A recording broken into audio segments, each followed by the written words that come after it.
What's going on YouTube? Today will be the first video in a very long time I've uploaded, and today basically what we're going to be doing is weekly outlook. Now this is only going to be showing pairs that I can currently see that I'm looking to take during this week. Of course there's going to be setups that are going to occur within the next couple of days. I won't be able to show you that because obviously they haven't occurred now. But in the meantime, I'm just going to show you what I can currently see, and fingers crossed, obviously we can get some sort of executions and show you, how they played out by the end of the week. So first and first, we've got AUDCHF. As you can see, if I go to the weekly time frame, obviously I've already marked this out, but I will go over what I've marked out specifically. So if I delete this and I delete that, I'll leave this so it saves me the hassle of doing it again. But basically what we're looking for is an impulse. So you can see over here we've got one blue candle, two blue candles, three blue candles, and then during that impulse we need to see a breaker structure. Now the breaker structure will be this area here, for example, right? Obviously, as you can see, we've got different areas of breaker structure. So we've got a breaker structure there. We also have this one, which is in line with this one here, and we've also got this one here, right? But I don't need to mark out both of those because I already know that they're breaker structures. So we'll mark out the very first breaker structure, and I'll do it from the body to the highest point of the wick. Now this will be my breaker structure area slash box, right? And as long as we don't break below this box, I would continue to say, yep, we are still bullish as per the setup time frame. Now, because this is a pink marker, this will be a weekly time frame. So the weekly will be our setup time frame, and then we're looking to enter on the daily. Now, we're not done here. After the impulse, we have to wait for a correction. Now, for the correction, we need 2 minimum candles, but the correction has to be smaller than the impulse. Now, as you can see, although we've got a massive wick over here, the actual body itself, well, technically this is the body. So I'll show you. So from here to here is the body. And I'll get rid of the fib as well. So between that is the body, but the actual candle itself that was formed was from here all the way down to here, right? So as you can see, oops, let me put that back there. Yeah, so as you can see, the body itself, or the actual candle itself, is larger than the actual impulse. So with this kind of setup, I'll be very wary about it. Probably wouldn't be my first setup to take. I would look to take other setups in my list. However, the only reason as to why I would even consider looking at this in the first place, rather than not shortlisting it, is the candlestick formations. Now, as you can see, we've got the breaker structure in the first place. We do have our impulse. We also have our correction as well. Now, during that correction, as you can see, what happened? We have this major rejection from this same area, which is our setup time frame, right? Now, if we go to the higher time frame, so the monthly time frame, right? Just so we can also get our higher time frame bias, we also have a support area over here, which I've just drawn in the red zone. Let me see if I can zoom in a bit more. Okay, there we go. So we have our support area, which is over here, which price has bounced off of. And then also, if you look at it on a monthly time frame, look at the kind of candle that was formed. So this blue zone is our weekly zone. Price broke above. New candle, which hasn't closed yet. We've got 8 days and 23 hours to close if you check the right hand side.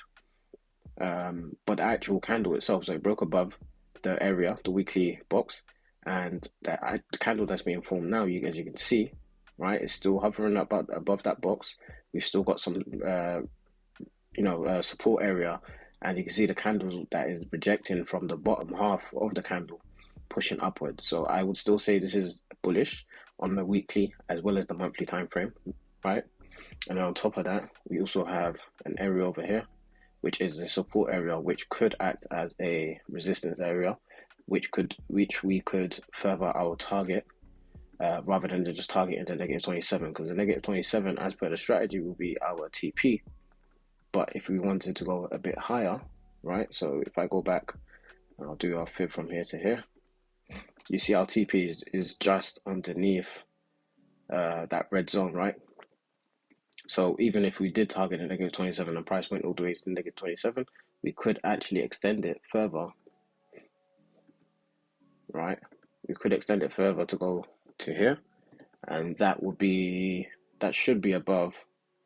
Actually, I don't think the negative 61.8 would even be there. What I'll do, I'll show you now. 61.8. Well, yeah, as you can see, the negative 61.8. If you really want to do a TP2, because the negative 27 is a TP1, so 61.8 will be a TP2, which is just underneath this red zone. So that would be a TP2 area, and once price gets to about that area there, price should completely reverse off of that area. Now, when I say completely reverse, I don't mean necessarily price is going to tank and travel all the way down here. I'm not saying that. It would get to some sort of area, which could be this area here, as you can see, because we have all of this support and resistance area, right, which also lines up with the fib, the 38.2 again. So that could be a respective area for price to come back down to after hitting the negative 61.8 to travel higher. So that's how you would look at the market in general sometimes, and identify whether you should take a certain setup or not. As for the ICI setups and the EMC, what I'm simply waiting for now is, since we're bullish on the monthly and bullish on the weekly being our setup time frame, I would go down to the daily time frame, and I would set an alert for the break above the 61.8.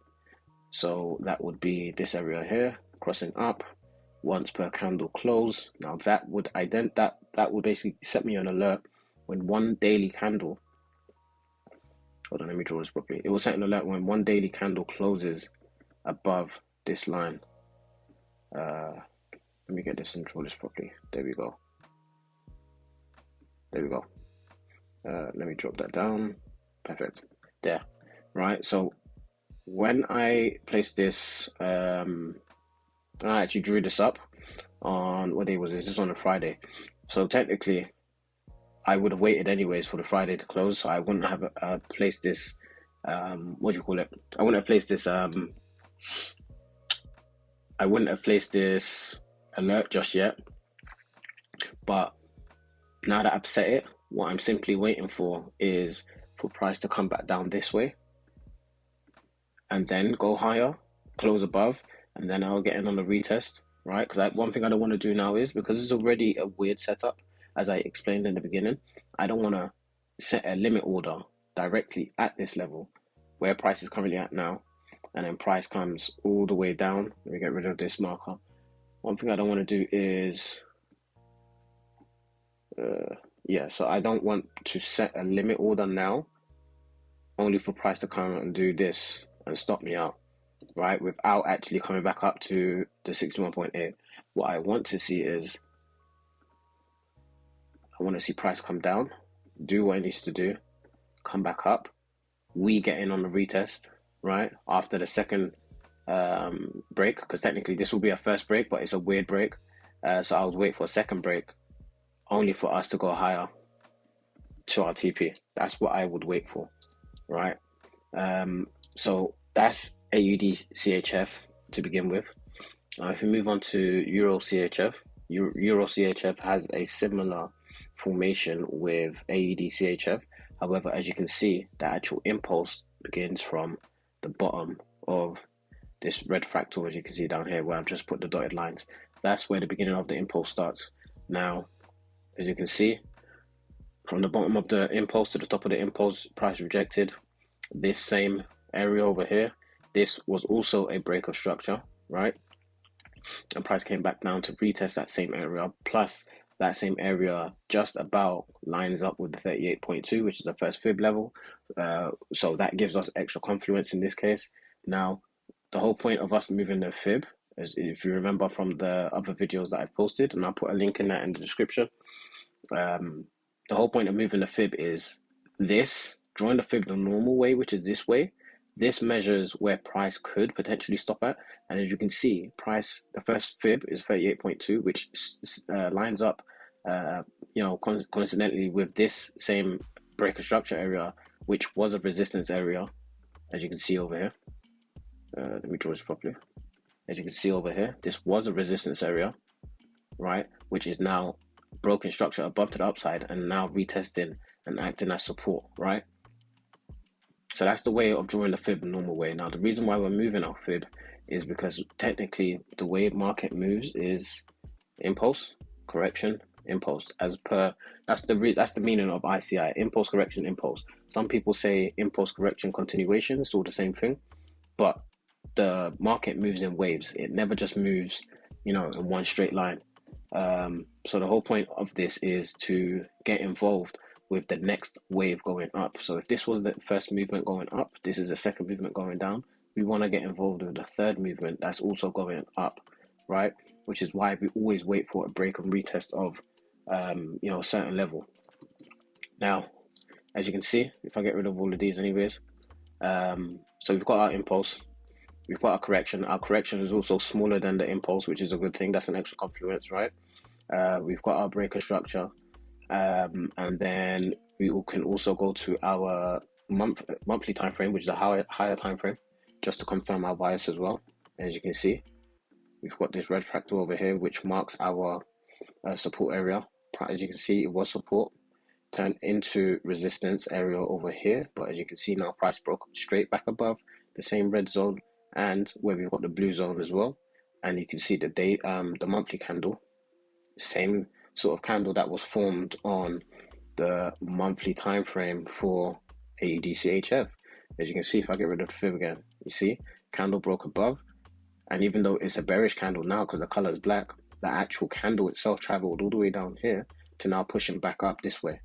So in other words, the monthly time frame is still bullish. Now we're back on EURCHF. As you can see, support, and I'll draw this out again. As you can see, support, resistance,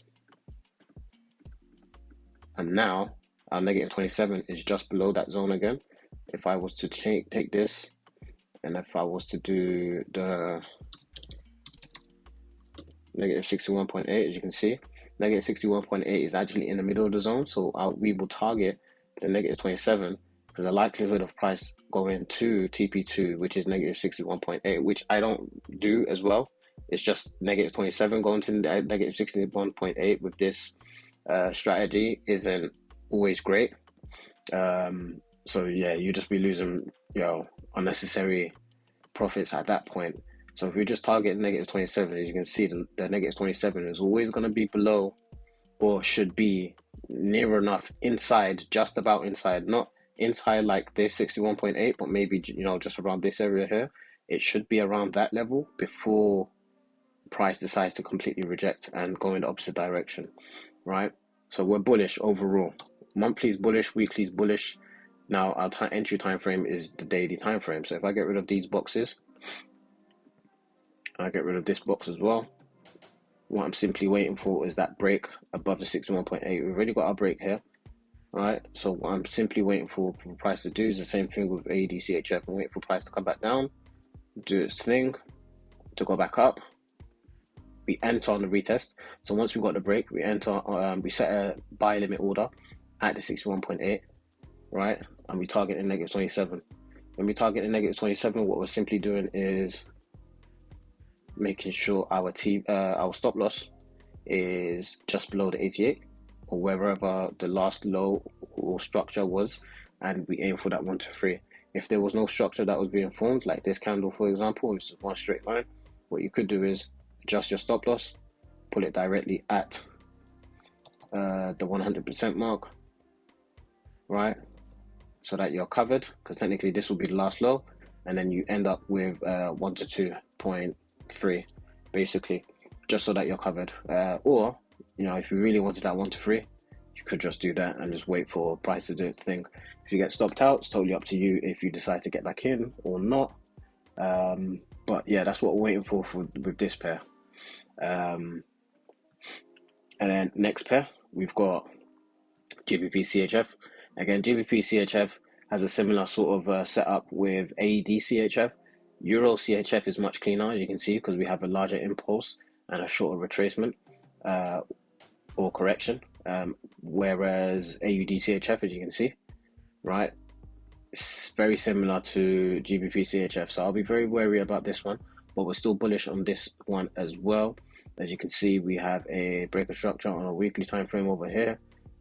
We do have some sort of resistance area over here, so I'll be very skeptical about this because this is a resistance area on our setup time frame, right?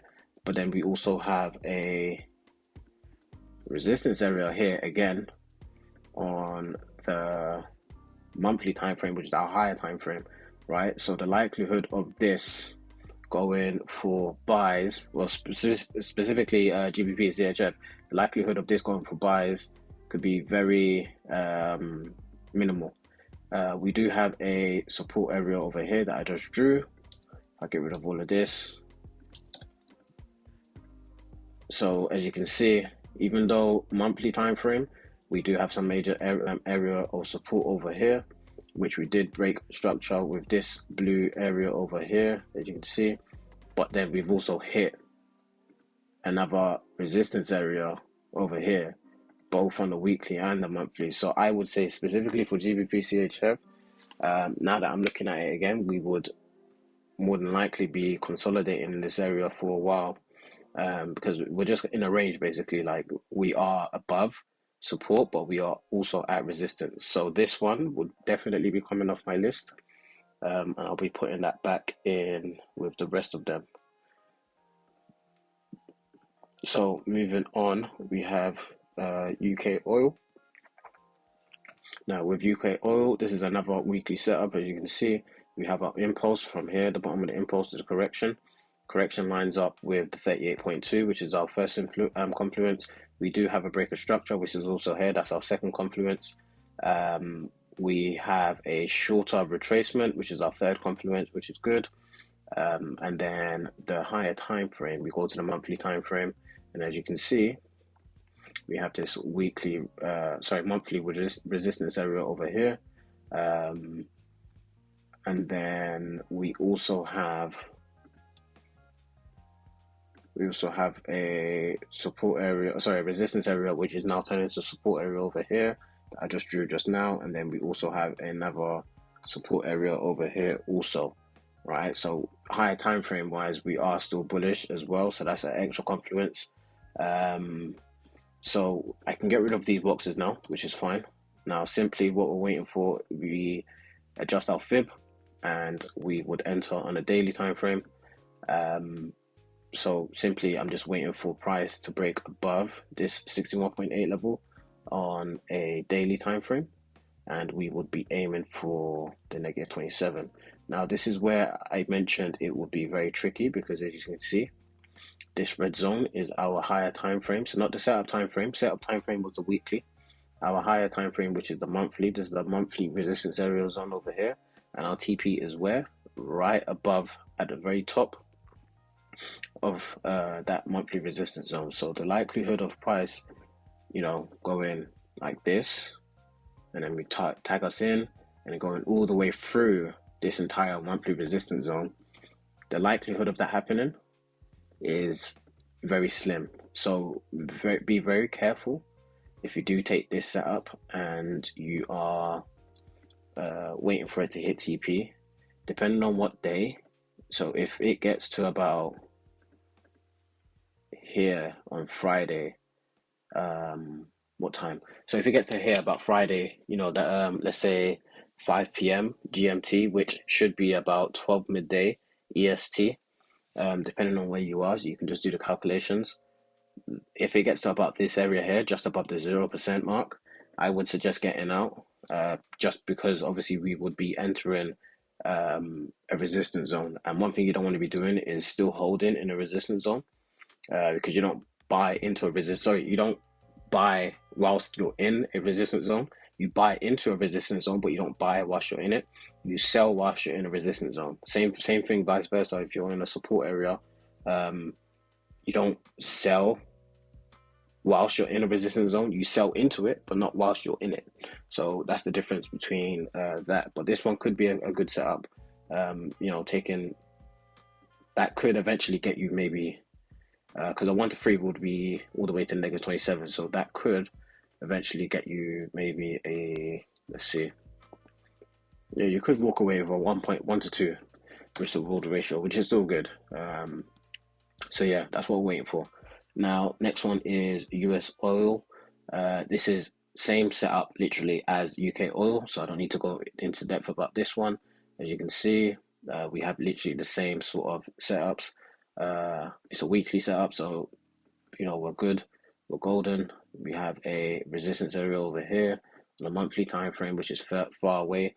Now this one, as you can see, where our negative 27 is, negative 27 is literally way below that monthly resistance zone, so we could target negative 27 in that case.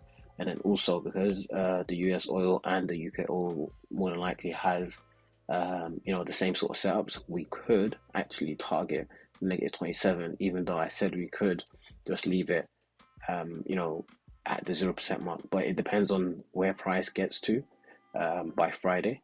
So we would be essentially just watching this one. Same thing, I'm just waiting for that break of the 61.8.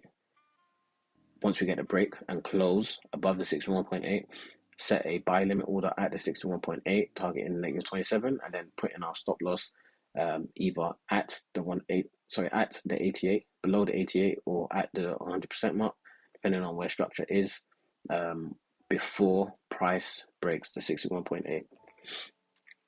Now, next one would be German 40, which is just a German index. This is a weekly setup as well, actually. So this is a German index. So if anyone knows what US 30, NAS 100, SPX 500, UK 100, those indices, that's literally the same thing as German 40. It's just a German index. So moving on, what we've got is we have an impulse, as you can see, a good impulse for several weeks, and now we have a good retracement. So we need 2 candles minimum for the retracement. So that's one confluence. We have price touching 38.2, which is the second confluence during the retracement. And then we also have a breaker structure, as you can see from over here. That's another confluence, as you can see. And then I'm expecting price to come down to this area. But more than likely it won't, due to where last structure was. So if it does come all the way down, then likelihood of it going up would be greater, but it could actually just stop where it's at now. But given the fact that we've already touched the 38.2, which is the first fib number, and it's also touched the 50% line, which I don't have, but I've just put it on there now, that could be the confluence for price to reverse now and go in our bias, which is for buys. And then we can go to a higher time frame. As you can see, higher time frame, we are still bullish as well. Very easy to spot, as you can see. We've got this area over here, and I'll draw this in red. As you can see, like, we're still bullish overall, so I'm not looking to sell this anytime soon. I'm just waiting simply for the break of the 61.8 now. So once we've got all of our confluences in play, we move our fib so that we can gather the next impulse. And what I'm waiting for is a break and close above the 61.8, and then put a buy limit, target a negative 27, and I will put my stop loss wherever structure is. So if this next candle just closes above like that, chances are stop loss goes there, right? So that we're covered, essentially. If there is structure, so by structure, what I mean is if there's price doing this, for example, making higher highs, higher lows, and then making lower lows, higher highs, on the way as it goes to break that 61.8, then that's when I would put my stop loss just below the 88, so that I can get the 1 to 3, because then I would be covered by all of those lows that price created just before breaking that 61.8. So that's what we're waiting for with German 40. So we're good for now. That's more of a bullish weekly setup. So next pair we've got is USDCAD. Now this is more of a daily swing setup, which is a good one because it takes a shorter amount of time to play out, and that is whether it's going to hit your TP or whether it's going to hit your stop loss compared to the weekly time frames. So it's good to have both, or even an intraday as well, have a third one, so you can kind of dibble and dabble whilst price is still setting up on one of your other time frames, rather than you just waiting on one specific time frame for days or weeks, whichever one it is. So with this one, we've got our breaker structure, as you can see over here, right? We've got a breaker structure over here, which is the first thing. That's our first confluence. We've got a breaker structure. We have our impulse, right? Which is, you can call that a second confluence if you want to. We have a correction, which is shorter than the impulse. That's another confluence. We have the correction touching the 38.2 just before we even decide to move, the fib. So that's an extra confluence, right? Because the 38.2 is the first fib. We also have a further breaker structure over here, which is literally here, right? Which I will mark up in that same blue zone again, body to the wick. And as you can see, that 38.2 lines up exactly with that same zone that I just drew. So that's an extra confluence again. And now that that's happened, we go to our weekly time frame. We look for any weekly zones that might be stopping us. We have a weekly zone over here, which is over here. I'm not worried about where the fib is right now, because again, I haven't adjusted my fib yet, but I'm just looking to see where zones where we could get trapped or where we could get stopped at. So again, we've got weekly zones here. This is our daily zone, the blue zone. Weekly zones are the red zones. So weekly zones were still bullish overall. And then we go to the monthly time frame and also see if there's anything that could stop us from hitting TP. Now, monthly zone, all of these fractals that you can see, it's a massive area. Now, if they don't join different areas, what I'll do is I'll just do something like this so that all fractals are covered. There's all one area, right? So all of this here, support, right? All of this here is resistance. But price isn't even there yet, and technically this would be a range, but we're still bullish overall, just given the fact that this area here would be more of the major support area, as you can see, because of the massive rejection that we had on a monthly time frame. So I'm not too worried about this one over here, for example. Not too worried about this one over here. I'm more worried about the one literally the last fractal that was formed, basically. I'm not too worried about anything else. So even here, for example, where I've got this support area, I'd be more worried about this fractal rather than the actual ones that were formed before. So we're still bullish overall. Monthly we're bullish, weekly we're bullish. And then what I will do now is, since I've got all of those confluences in place, adjust my fib, which is here. Now you can see where the negative 27 is. Negative 27 is literally where this weekly resistance zone is, right? And I'm simply waiting for our entry time frame. Entry time frame would be on the, give me a sec, let me get rid of these fractals. So the entry time frame will literally be on the 4-hour time frame, which is here. And I've got my alert set already. So what I'm waiting for is for price to do its thing, create higher highs, higher lows, lower lows, higher highs if it wants to make that, right?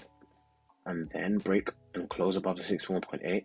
Once it's done that, we set our buy limit at the 61.8 and we target that negative 27, which happens to be exactly in this area over here, right? And if price does create that lower low, higher high, higher low areas, if price does do that, then what I'm going to do is I'm going to put my stop loss at or just below the 88 so that we can get a 1 to 3. If it's at the 88, then you get a 1 to 3.36. But if you just leave it at 1 to 3 as normal, then you will be just like that. If price doesn't create higher highs, higher lows, during that area, by the time it breaks above, then your stop loss will go directly down to the bottom, just to be risk adverse. And that's how you do it. So that really and truly is the setups that we're looking for this upcoming week. Again, today is Monday, the 22nd of April, 2024. So that's what we're looking for as of this week. Currently, of course, as you can see, right hand side, we still have all of these other pairs that we haven't analyzed. However, we don't see any sort of setups that are formed currently as of the time of making this video. So I won't be analyzing those or even going through those.